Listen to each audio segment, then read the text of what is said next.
صحیح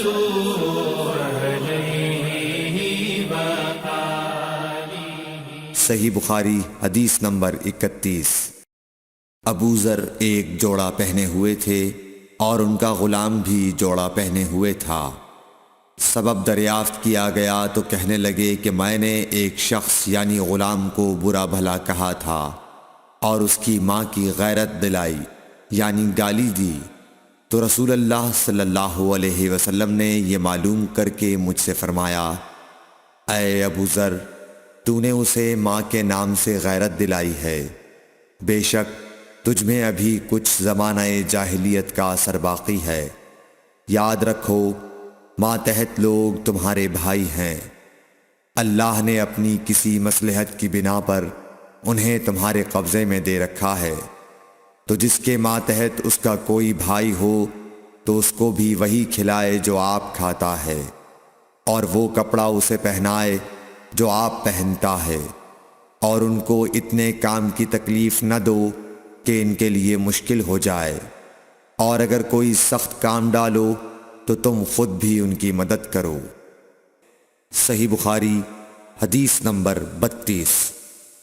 جب سورہ انعام کی یہ آیت اتری، جو لوگ ایمان لائے اور انہوں نے اپنے ایمان میں گناہوں کی آمیزش نہیں کی، تو آپ صلی اللہ علیہ وسلم کے اصحاب نے کہا، یا رسول اللہ، یہ تو بہت ہی مشکل ہے، ہم میں کون ایسا ہے جس نے گناہ نہیں کیا؟ تب اللہ پاک نے سورہ لقمان کی یہ آیت اتاری کہ بے شک شرک بڑا ظلم ہے۔ صحیح بخاری حدیث نمبر 33۔ رسول اللہ صلی اللہ علیہ وآلہ وسلم نے فرمایا، منافق کی علامتیں 3 ہیں، جب بات کرے جھوٹ بولے، جب وعدہ کرے اس کے خلاف کرے، اور جب اس کو امین بنایا جائے تو خیانت کرے۔ صحیح بخاری حدیث نمبر 34۔ رسول اللہ صلی اللہ علیہ وسلم نے فرمایا کہ 4 عادتیں جس کسی میں ہوں تو وہ خالص منافق ہے، اور جس کسی میں ان 4 میں سے ایک عادت ہو تو وہ بھی نفاق ہی ہے جب تک اسے نہ چھوڑ دے۔ وہ یہ ہیں، جب اسے امین بنایا جائے تو امانت میں خیانت کرے، اور بات کرتے وقت جھوٹ بولے، اور جب کسی سے عہد کرے تو اسے پورا نہ کرے، اور جب کسی سے لڑے تو گالیوں پر اتر آئے۔ صحیح بخاری حدیث نمبر 35۔ رسول اللہ صلی اللہ علیہ وسلم نے فرمایا، جو شخص شب قدر ایمان کے ساتھ محض ثواب آخرت کے لیے ذکر و عبادت میں گزارے، اس کے گزشتہ گناہ بخش دیے جاتے ہیں۔ صحیح بخاری حدیث نمبر 36۔ رسول اللہ صلی اللہ علیہ وسلم نے فرمایا، جو شخص اللہ کی راہ میں جہاد کے لیے نکلا، اللہ اس کا ضامن ہو گیا۔ اللہ تعالیٰ فرماتا ہے، اس کو میری ذات پر یقین اور میرے پیغمبروں کی تصدیق نے اس سرفروشی کے لیے گھر سے نکالا ہے۔ میں اس بات کا ضامن ہوں کہ یا تو اس کو واپس کر دوں ثواب اور مال غنیمت کے ساتھ، یا شہید ہونے کے بعد جنت میں داخل کر دوں۔ رسول اللہ صلی اللہ علیہ وسلم نے فرمایا، اور اگر میں اپنی امت پر اس کام کو دشوار نہ سمجھتا تو لشکر کا ساتھ نہ چھوڑتا، اور میری خواہش ہے کہ اللہ کی راہ میں مارا جاؤں، پھر زندہ کیا جاؤں، پھر مارا جاؤں، پھر زندہ کیا جاؤں، پھر مارا جاؤں۔ صحیح بخاری حدیث نمبر 37۔ حضرت صلی اللہ علیہ وسلم نے فرمایا، جو کوئی رمضان میں راتوں کو ایمان رکھ کر اور ثواب کے لیے عبادت کرے، اس کے اگلے گناہ بخش دیے جاتے ہیں۔ صحیح بخاری حدیث نمبر 38۔ حضرت صلی اللہ علیہ وسلم نے فرمایا، جس نے رمضان کے روزے ایمان اور خالص نیت کے ساتھ رکھے، اس کے پچھلے گناہ بخش دیے گئے۔ صحیح بخاری حدیث نمبر 39۔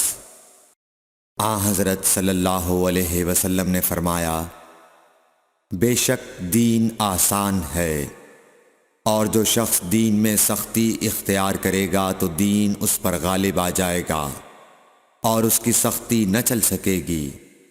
پس اس لیے اپنے عمل میں پختگی اختیار کرو، اور جہاں تک ممکن ہو میانہ روی برتو، اور خوش ہو جاؤ کہ اس طرز عمل سے تم کو دارین کے فوائد حاصل ہوں گے۔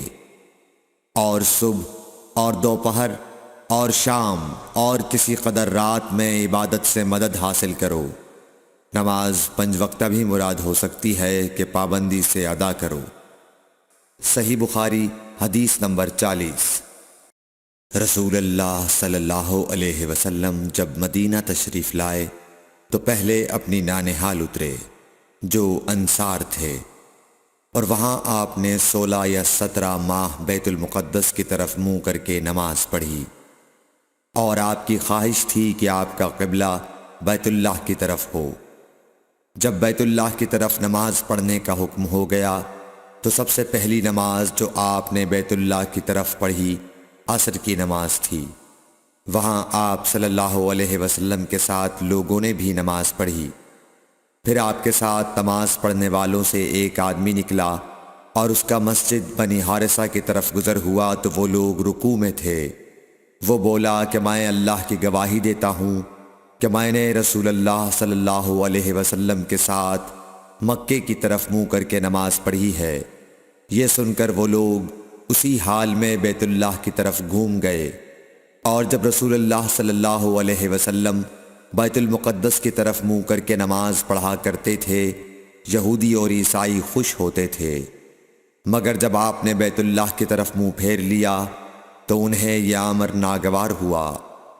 زہیر ایک راوی کہتے ہیں کہ ہم سے ابو اسحاق نے برا سے یہ حدیث بھی نقل کی ہے کہ قبلہ کی تبدیلی سے پہلے کچھ مسلمان انتقال کر چکے تھے، تو ہمیں یہ معلوم نہ ہو سکا کہ ان کی نمازوں کے بارے میں کیا کہیں۔